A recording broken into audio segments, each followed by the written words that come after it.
Welcome to the Space Marketing Podcast, where we look at marketing principles, strategies, and tactics through the lens of space.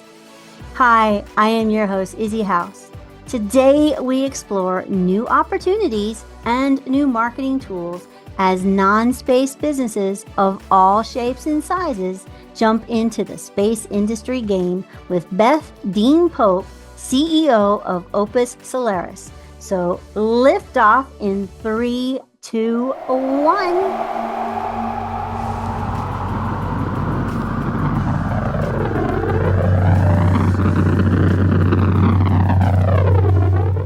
Welcome to the Space Marketing Podcast. Information relating to our discussion today and links to the video version can be found in the episode show notes on spacemarketingpodcast.com. Please like and subscribe to the podcast. It will help more people reach beyond the atmosphere. Information in this episode is for entertainment and information only. Please consult a professional for your specific situation. I met our next guest early in my journey in space with the space tourism side of things. Beth Pope, CEO of Opus Solaris, has worked on several large brands such as Zero G and Axiom. She is breaking boundaries and creating new solutions to get brands into space. That's perfect. So welcome to the podcast. It has been forever since I've seen you. Izzy, it's so nice to reconnect. We both keep passing and crossing paths throughout this whole space journey that we're on. It's just really exciting to be a part of what you're doing as well. So thank you for inviting me. You are on a new journey. So let's talk about how you got to space in the beginning. I like to let people get a chance to meet you. So how did you get sucked into space? Yes, sucked into space sounds very scary. It's a long journey, actually, although it seems like it was really short. Even as a child, and I know we all say this, all of us that are in the space industry started our passion for the space industry when we were young. We knew then that it was something that was going to excite us. It was a dream. It was something that we would aspire to get to. And so when I actually first went off to university, I wanted to become an engineer or something that I could do, mathematician, to go into the space industry. And I figured out very, very quickly, my professors figured out very, very quickly that was an absolute no-go for me. I was horrible. I'm no mathematician. I'm no engineer. I had no, skills in that area. And so it was very quick for me to figure out that my skills were going to lie in marketing and networking and business development. And it's where I soared. And I loved it. I still absolutely love that. But I never lost my passion for space.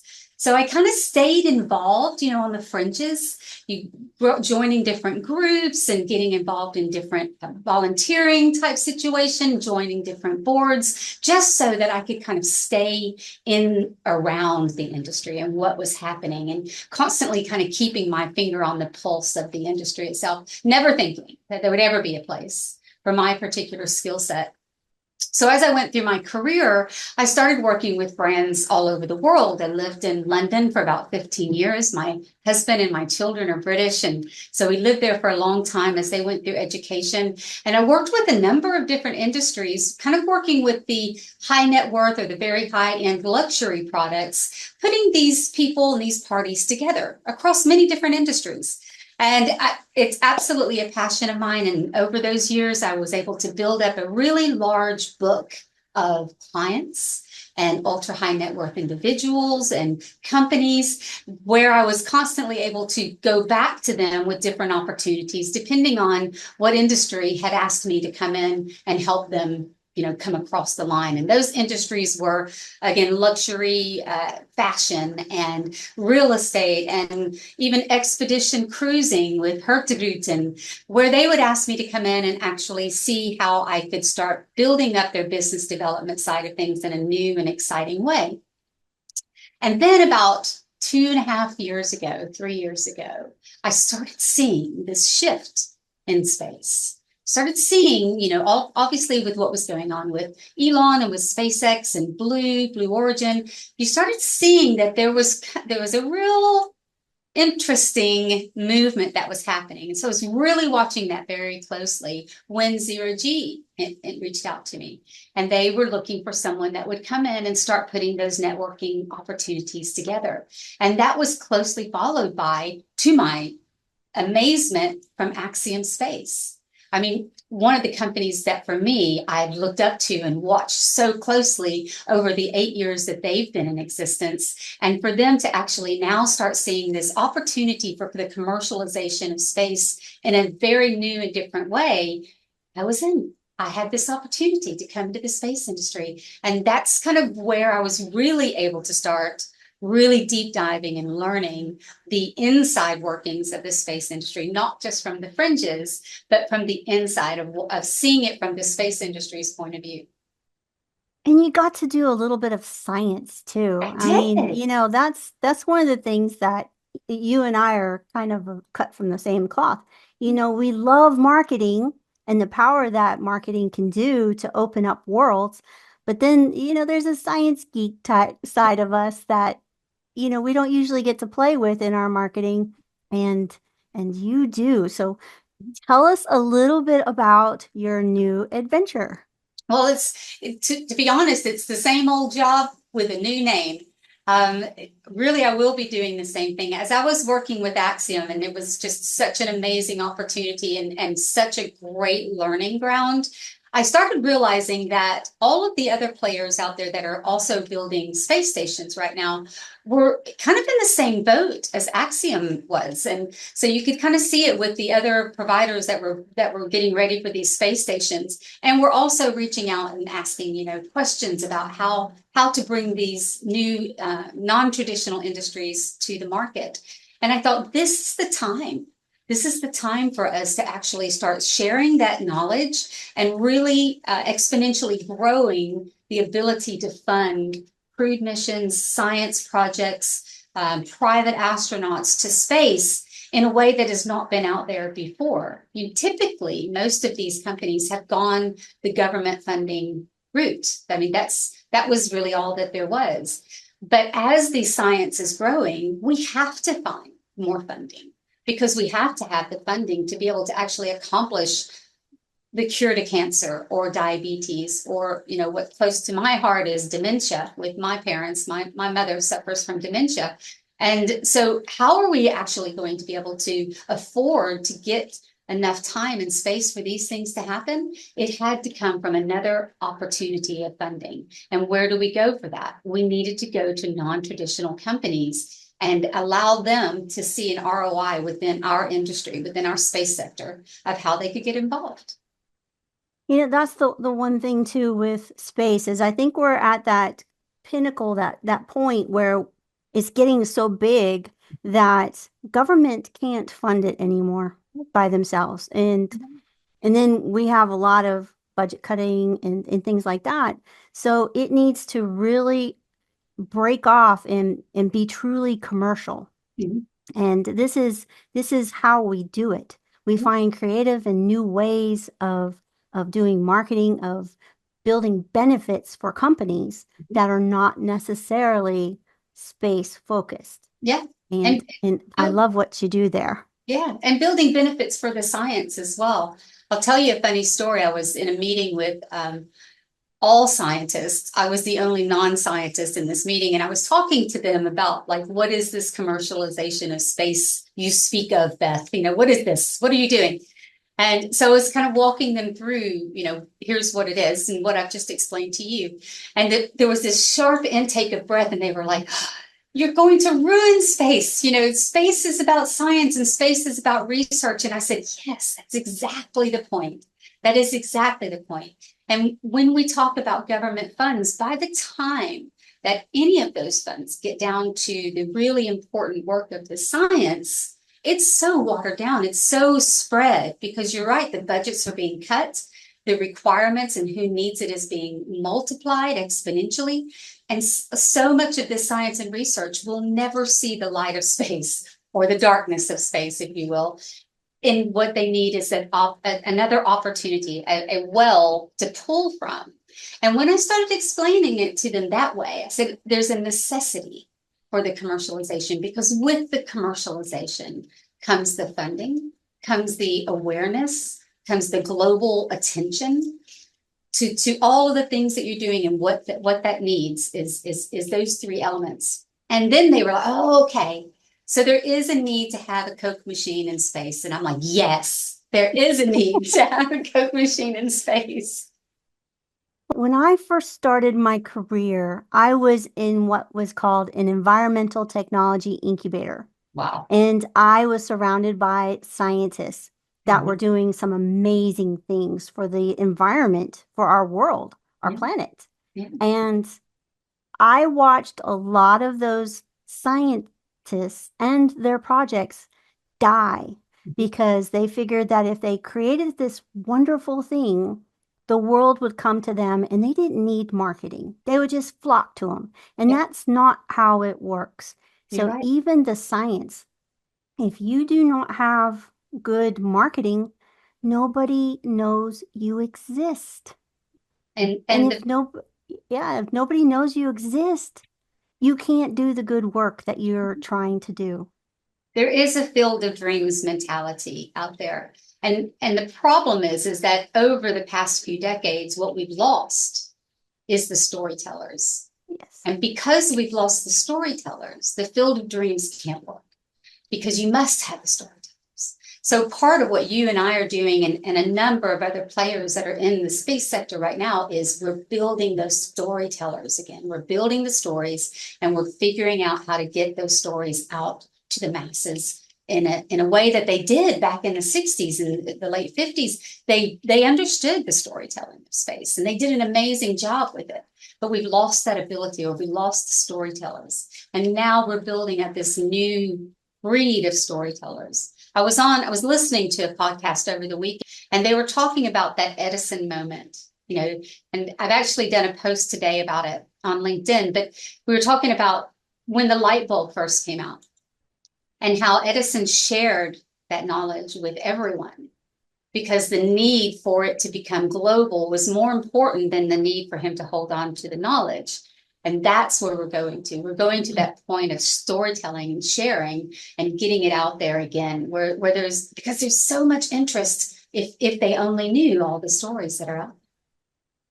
And I love your Edison type of your example there, because Edison was a wonderful marketer.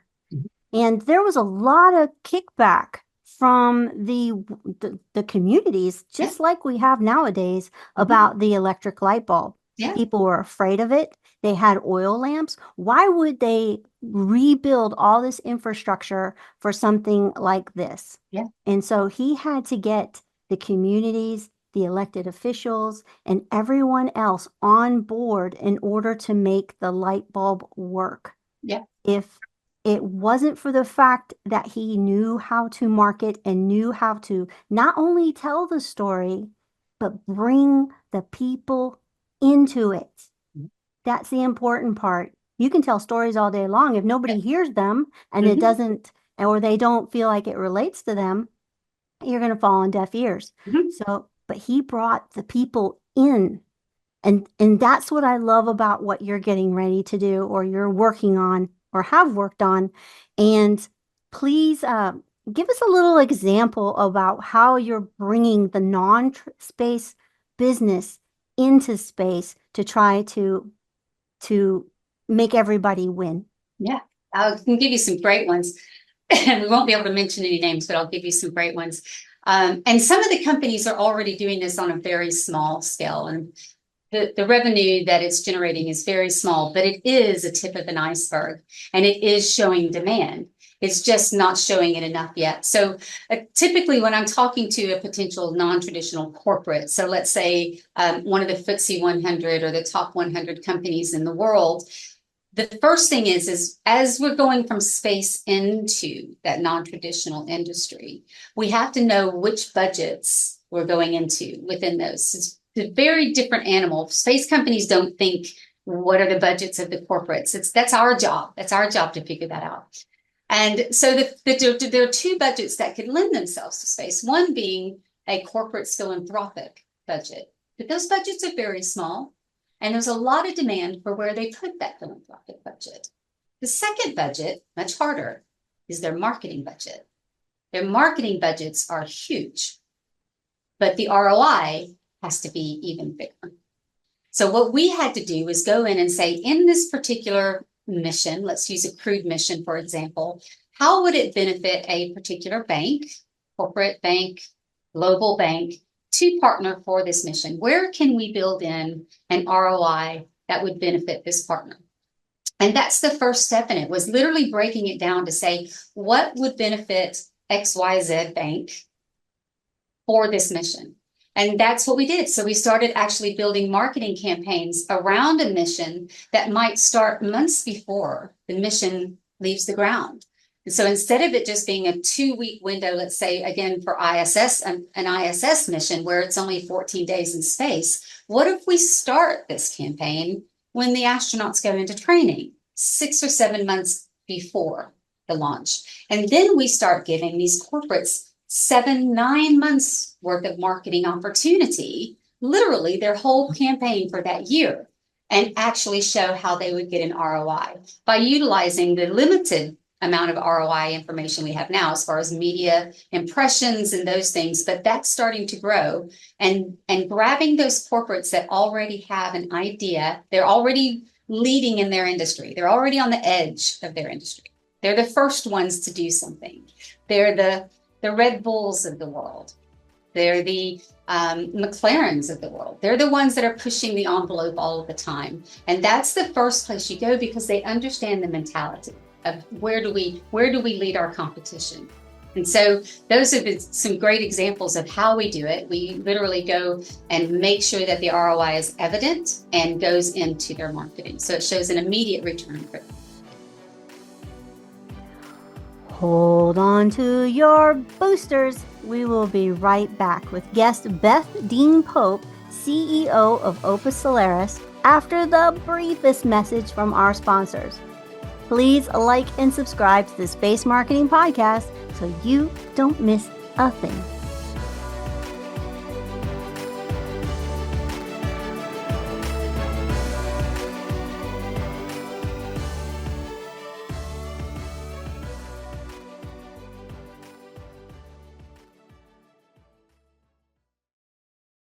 One of the things that I'd like to also kind of touch on is that a lot of people would say, well, those are the rich people. Okay. Well, during the time where the pioneers went across the oceans to discover new lands, it was backed by some of the richest, most powerful people on the planet, the kings and the queens and the nobility. They paved the way. When airplanes started going into the commercial arena, it was the jet set. There was even a term for it that paved the way.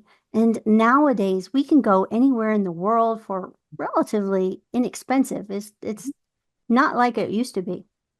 And I am so happy that these entities that do have funds have an interest in doing it. Yeah, and, I mean, Polaris Dawn, great example.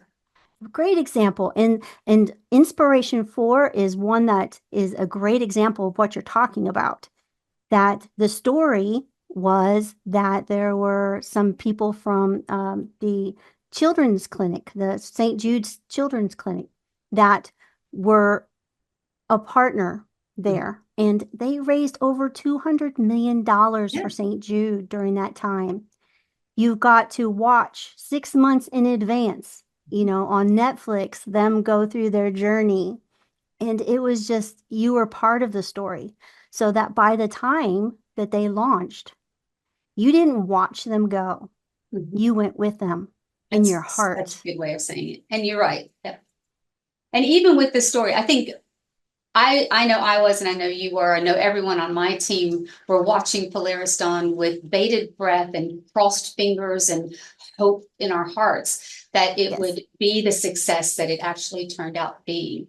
And it really has opened an awareness that wouldn't have happened in any other way besides through those missions, through Inspiration 4 and through Polaris Dawn and through the upcoming Prom 2, I think will also be kind of one of those pivotal watershed moments. And even with those, and they were pretty creative about some of the brands that they were able to relate to and bring into this mission. Even then, there was what we would say revenue left on the table for those space companies, where there's an opportunity to continue to raise that bar and raise that funding. We have two private, part of what we do as well as bringing these corporates and space companies together is we're also putting together a crewed mission as well. And we want to work with private astronauts. And like you said, to date, private astronauts have, for the most part, been run by, the ultra high net worth individual. But the two private astronauts that we're working with right now, we're actually going to fund them exactly like we would do with a space company. We're actually going to build the story around each one of these astronauts and utilizing an algorithm that we've developed for Opus Solaris is to actually fit them and match them with the companies, with the non-traditional companies that would get a huge benefit from these two individuals going to space. So it is changing. Yes, the high net worths needed to do it first to show that it can be done, but it's moving very quickly to where it is accessible to all.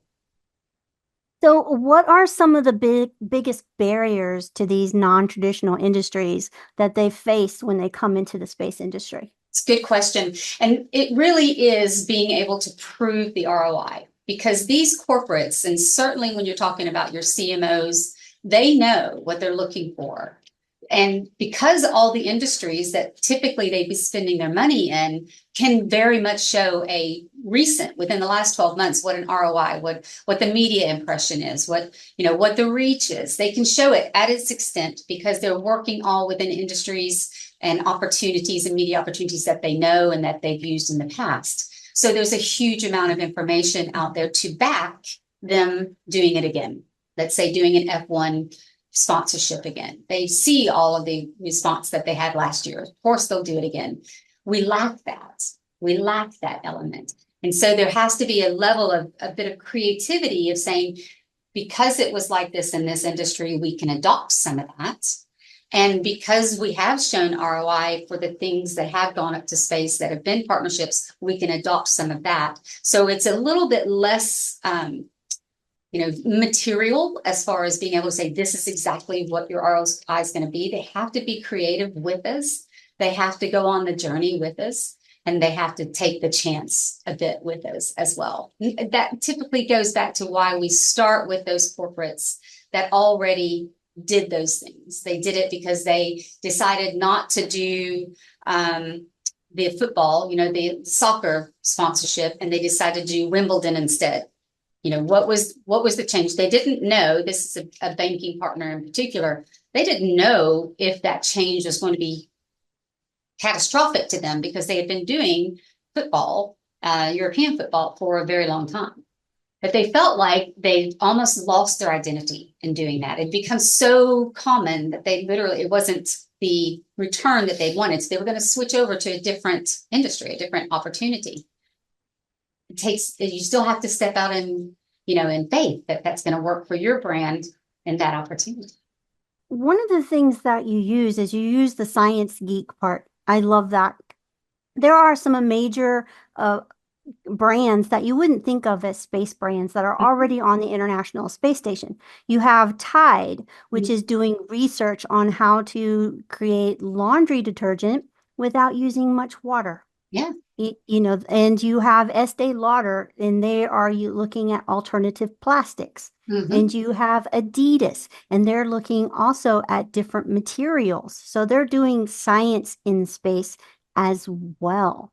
So why don't you talk about how maybe there's opportunities for the big brands and maybe the smaller ones in space exploration and the science. Tell us a little bit about that. Yeah, I think understanding each corporate as you're approaching them and what their philanthropic outreach is. For example, one of the companies I was talking to most recently, they are having a brain drain. Essentially, they don't have enough people coming out of education that find their industry interesting enough to be going into it. And they need a highly skilled workforce, but they just were having a really hard time recruiting. And so for them, it was like, how do we make ourselves relevant, important, attractive enough for these higher education students coming out to want to come back into their industry?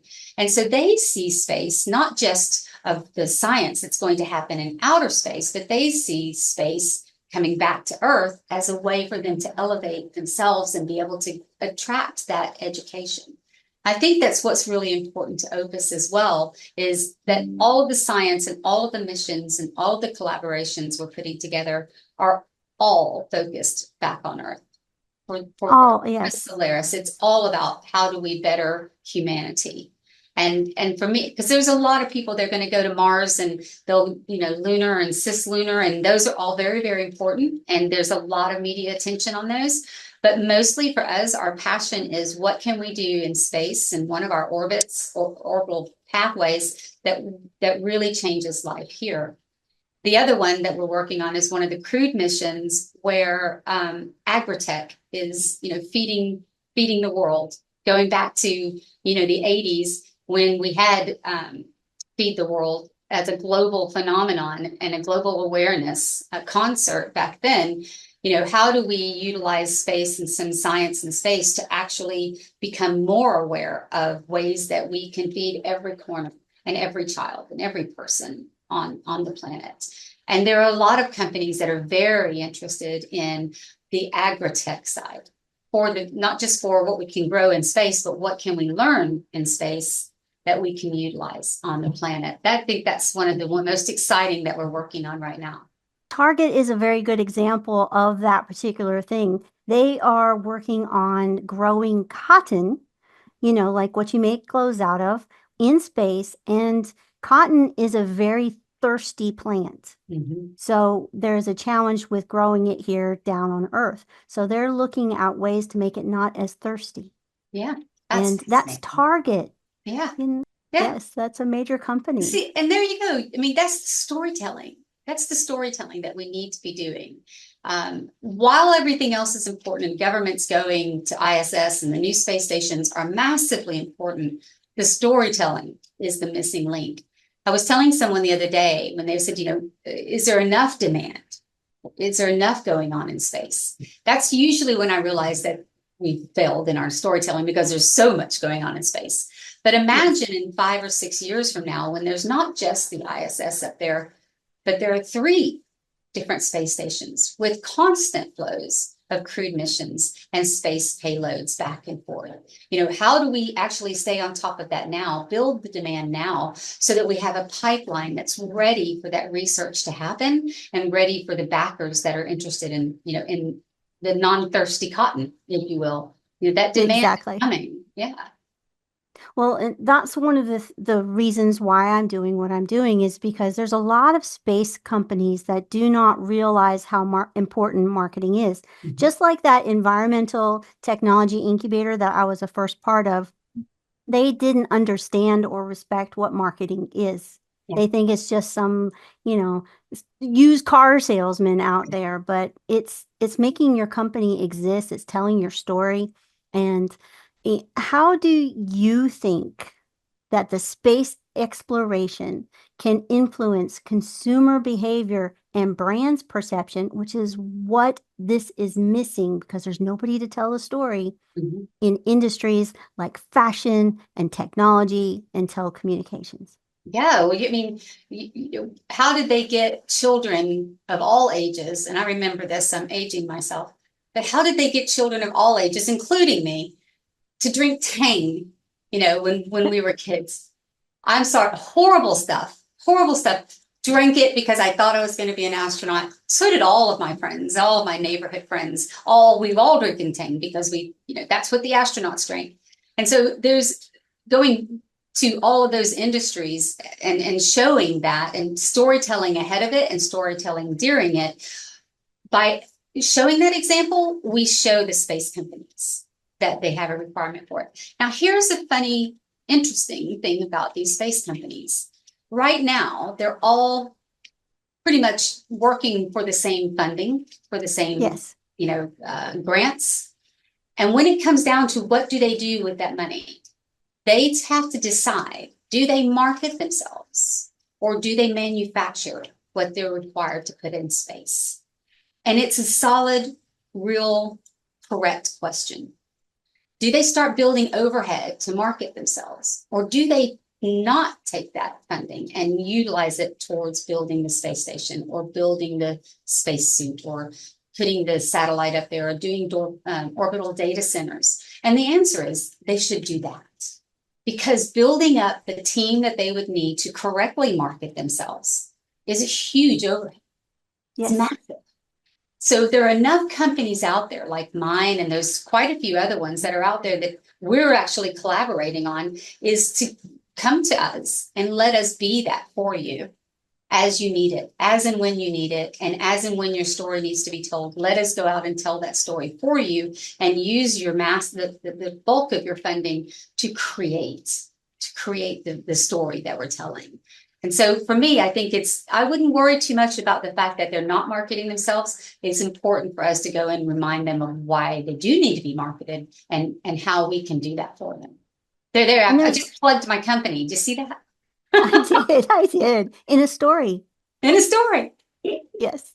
One of the challenges that I see also is that the ones that do have marketing, they do not have any allocation towards marketing to the public. It's Yes, just to get the customers. that is correct. And marketing the public is very important as well. And that's what a lot of these non-traditional businesses, that's what they want to do. They want to market to the people that are their audience, which are not space people. Yeah. And I love that fact about what you're doing, is that it's inherent in what you're doing, that you reach the people that have not been reached in a very long time since about the Apollo program. You bring up such a good point, because of the space companies that I'm talking to and have talked to, their media team, they're only focused on other space media opportunities within their industry.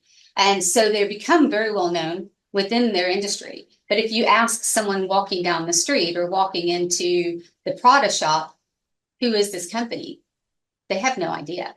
And so they have missed a lick on that, but it shouldn't be where they're focused. They should be focused on the space industry. What they need is that catalyst that says, let me take you into the common knowledge of the public. Let me help you build what you're doing and continue to do really well. And let's add that element of awareness across the global awareness as well, so that they're not trying to water down what's really important to them, which is getting that message out of what they're doing. They need that extra on.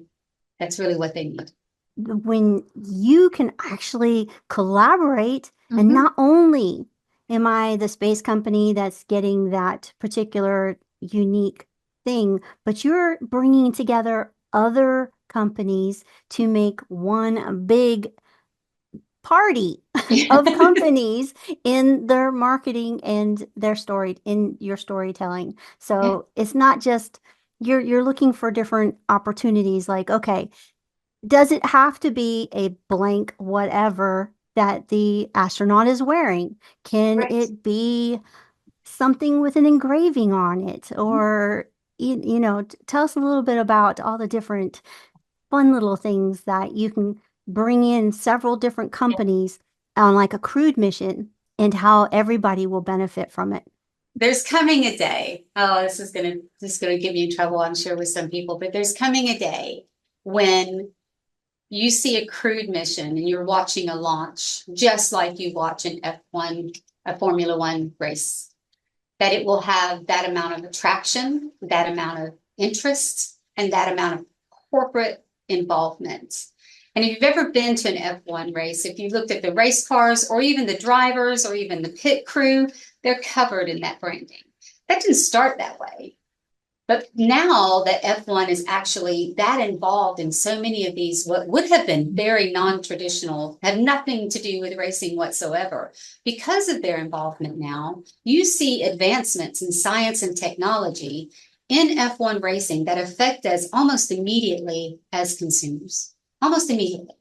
The only way that they actually started to get to a point where they could afford to do that kind of science and technology, and that McLaren does, and all of these companies do that are brand sponsors, is because of where F1 got to from the corporate side, from that involvement and that awareness and excitement from the public.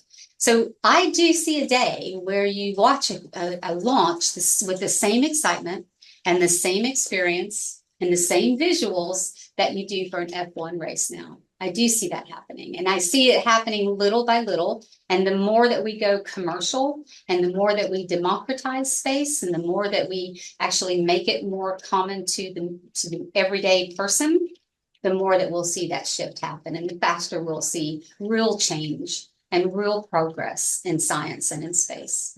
That didn't cheapen what racing is. Oh, it's fantastic. It brought people into the industry. It made them a part of the story, and it gave them the funds they needed to be the story. If we don't have funds, there will be no story.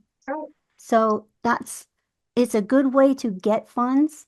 And yeah, you might promote some people along the way. Yeah. It's okay. Just think of it as a party. It's a party. It's a party. And it's okay.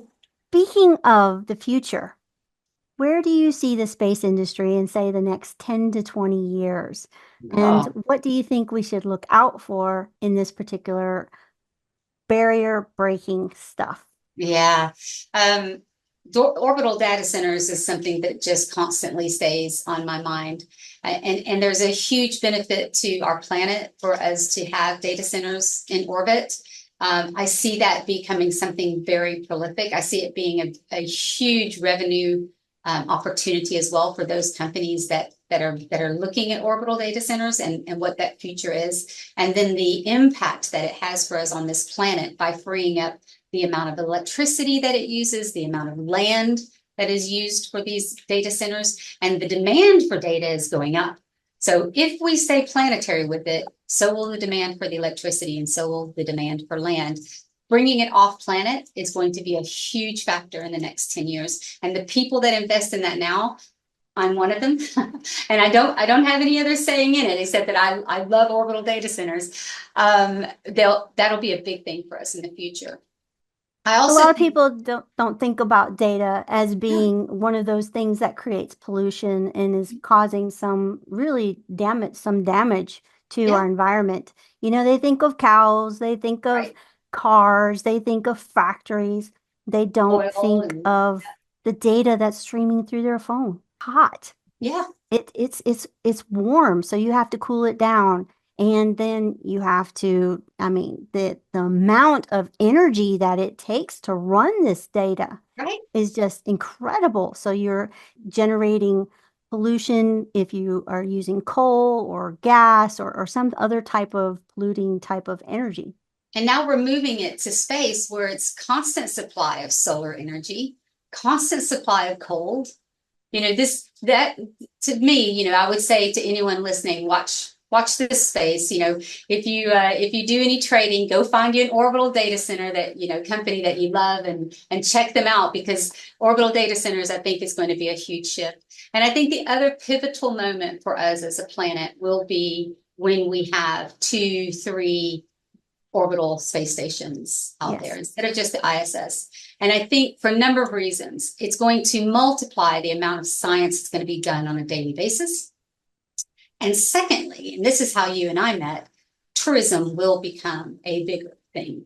Space tourism will then have a true place to be and true place to go. And I think that in itself will naturally capture more of the imagination of humankind as well. So I think in the next 10 years, as we see exponential growth in space stations, we see orbital data centers in space, and space tourism grow as well, then we're going to see we will all be looking up instead of just looking at each other. We will all be looking up for answers. And that to me is exciting. Debris, I think, is on the downside, is something we mustn't lose sight of. In our race to get to that 10 years from now, we mustn't lose sight of the damage that we can do. And so I'm very interested in companies that are moving forward with, how do we handle space debris? How do we monitor it, not just monitor it, but control it now going forward? It's important that we start putting those measures in place as well. Some of the things that they're proposing to deal with it are not only are they dealing with it up in orbit, Yeah, but the technology will come back down here. it Like, for always example, does. grabbing a old satellite and shredding it and making it into materials that can 3D print. Mm-hmm. We'll be able to use that same technology that we learned down here to reuse what we have in our garbage-filled world as it is too. You're so So right. space does not have room for garbage. It really doesn't. For as big as it is, we have to be really resourceful in Yeah. how we reuse our stuff, especially as we start to go further out. We're Mhm. not going to be able to throw the piece of plastic away. I just did a Space for Kentucky that was on food, and Yeah. one of the things as we were having a conversation about the food, it was like, okay, well, what do we do with the plastic? What do we do with this? And what do we do with that? And you can't afford to have that take up space, and Yeah. we can't afford to have it take up our atmosphere either. So No. I completely agree that those are wonderful things to look at going forward. There was a quote by a friend of yours and mine, Loretta Whitesides, and she talks about it. Really, it was quite a pivotal moment for me when I read her book, and she wrote about Spaceship Earth. And I've always thought about space, and I've thought about the Earth, and but I've always thought about space as being out there. And I think a lot of people do think of spaces out there, and space is only out there when it's dark too. Like, people don't typically look up during the day and go, space is out there. Typically it's at night, you see the stars and you think space is out there. But Loretta said it so poignantly when she said, this is our spaceship. And if you were Yes. on a spaceship, how concerned would you be about pollution, litter, what you were recycling, what you were doing with things? This is our spaceship. We are hurtling through space on this beautiful spaceship that we have. And so everything we do, again, why the focus for myself and for Opus is back to this planet, is how do we continue to make this spaceship the best spaceship it can possibly be, running optimally, running cohesively, and at peace with one another? How do we do that? And so I think we're on the right track now, Izzy. I do. Well, I we're do close. too. We're close. We're And getting closer. and for those of you listening that may not like the idea of space tourism, let me tell you, there's a lot of people that go up that are just regular people like you and me. This last flight that was Polaris Dawn, there were two people on there that this is the story that I love, is that they worked very hard at getting the crew up last time. They're just regular people that are working to help people have an experience with like the Inspiration 4. And they were rewarded for their hard work. Mhm. And they got to go to space because they're regular, hardworking people. Right. And when you go up to space, what are you looking at? You're not looking up, That's right. you're looking down. That's right. You're looking at our beautiful world and you're seeing that it truly is a magnificent creation Mhm. that we need to take care of. And the more people that can go and see it that way, the better our planet will be. You remind me of a quote I was reading today, from one of the astronauts that was on the recent Blue Origin mission that went up a couple of weeks ago. And he said, he was being asked by the interviewer, what was the most amazing thing, what was really inspirational to you? And he said microgravity was fantastic. It was great. He said, but your sole desire is to look out the window at our planet, almost to the point where you forget that you're in microgravity while you're doing it, because you've got your hands to the window and you're trying to see our planet. And so I think that overview effect, or that vision back to our planet, is inherent. It's inherent to us as we move away from it, to look, you're right, look back to our planet, and actually marvel at how fragile it is, It is Yes. extremely fragile, but how strong it is at the same time. It's fascinating. It is. It is. And yeah, I totally agree. What thoughts do you want to leave our audience with today? What do you want them to take with you and mull around as they go through their day going, I never thought of it that way. Here's what I want you to do. Everything you see, if you're watching the news tonight or tomorrow, or you're just walking down the street in your city, and every time you see an advertisement or a commercial, I want you to think about that product and ask yourself, what would we do with that in space? What would be the benefit of that going to space? Because you will be shocked at the ideas that start forming in your mind. My husband and I did it this weekend for a product, and we've reached out to them today, as a matter of fact, and we're placing them with a crewed mission that's coming up. And it was completely out of the blue. It was me watching one of their advertisements on LinkedIn that had nothing to do with space. They were opening a new pop-up shop in New York City. And as I was looking at it, I'm like, they've done a beautiful job designing it. And, people were walking into the store, and I looked at it and I thought immediately, I was like, that would be so cool if it went to space like XYZ. And so if you start thinking that, if you're listening to this podcast, you have a little bit of marketing and you have a little bit of space in you, I would challenge you to start looking at products and think of imaginative ways for them to go to space. A special thanks to Beth Dean Pope, CEO of Opus Solaris, for sharing her journey to space. Be sure to check out her links listed in today's show notes at spacemarketingpodcast.com. Please like and subscribe to the Space Marketing Podcast to help us get the word out about this incredible industry of space. I hope that you have found this podcast useful for your journey as you reach for the stars.